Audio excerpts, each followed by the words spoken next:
Welcome to Emergency Insights. I'm your host, James Carter.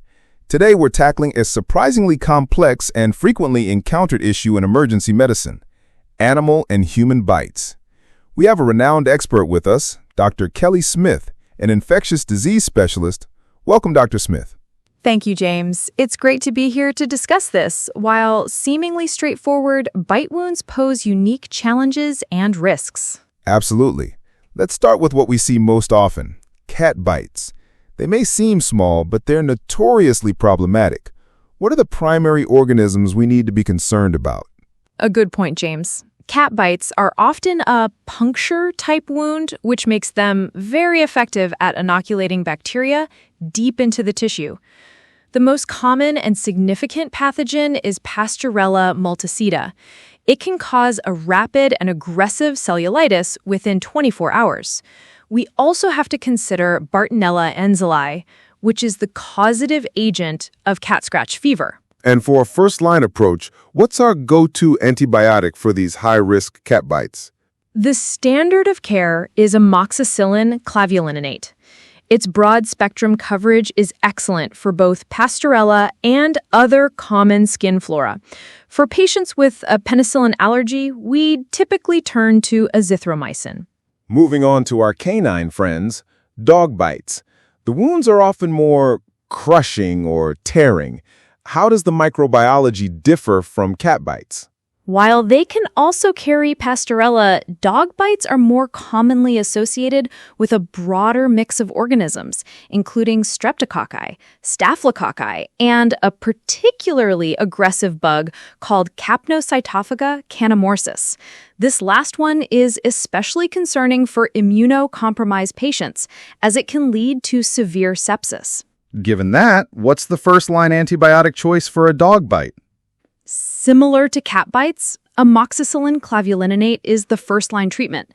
It provides the necessary coverage for that polymicrobial mix. Now for the most surprising and often underestimated category, human bites. What's the major concern here, and what organisms are we up against? The human oral flora is incredibly diverse and surprisingly virulent. The primary concern is Eikenella corrodens, a gram-negative rod notorious for causing deep-seated infections. We also see staphylococci and streptococci as expected. And let's not forget herpes simplex virus, which can cause a condition called herpetic whitlow, particularly after contact with saliva. So for this cocktail of pathogens, what's the recommended antibiotic? Again, amoxicillin-clavulanate is the mainstay. For herpetic whitlow, we'd need an antiviral like Acyclovir or valacyclovir. And beyond the common culprits, we sometimes see bites from more exotic or wild animals.